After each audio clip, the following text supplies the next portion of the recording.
Hi, and welcome to 3 Things in 3 Minutes. I'm Nersi. Today, we are looking at On Mars from Eagle-Gryphon Games. It plays 1 to 4 players with a solo AI mode and plays in about 90 to 150 minutes.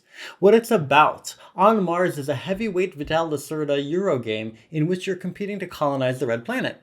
Now, each turn's actions are determined on whether you're on the orbital station, which lets you do things like gain blueprints, develop technologies, or gain supplies from Earth, or if you're on the planet's colony side, which lets you move robots around the planet, construct buildings, upgrade the planet's life support, or do things like gain colonists, scientists, and contracts from Earth.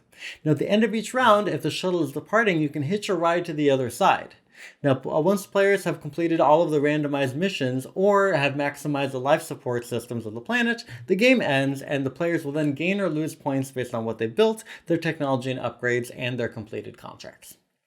What I like, though it seems like you have only a few options, the game actually has a lot of depth with an open-ended strategy to gain points from multiple pathways. So whether you're relying on an engine that's based on the technologies or buildings or artifacts, each pathway is pretty viable. And the shuttle adds a clever element because you only get to choose one main action per round. And also the shuttle travels less and less often as the game progresses, so you really have to plan ahead and think about what you want to do the next few turns.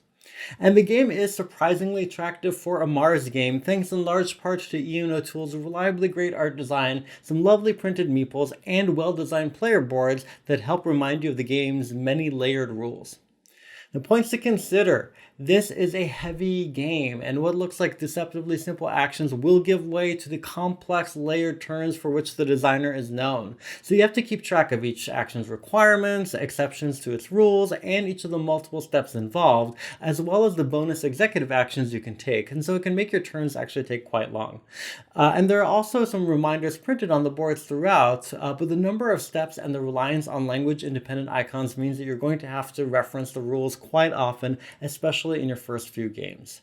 And the open-endedness means that you can be at a loss for what to do your first several turns of the game, but luckily, there is a first colonists variant that gives players some randomized directions and rewards to help them start the game. So in summary, it is a heavy Euro game that has a clever shuttle travel mechanic and the complex layered turn structure for which Lacerda is known. The game has many viable paths towards getting points and a beginner variant that can thankfully help mitigate some of the overwhelmed feeling. And the game features some beautiful and well-designed components, though it still requires that you keep the rulebook handy. Thank you so much for watching. Please make sure you share this video, you like the video, and you subscribe to the channel. Thanks.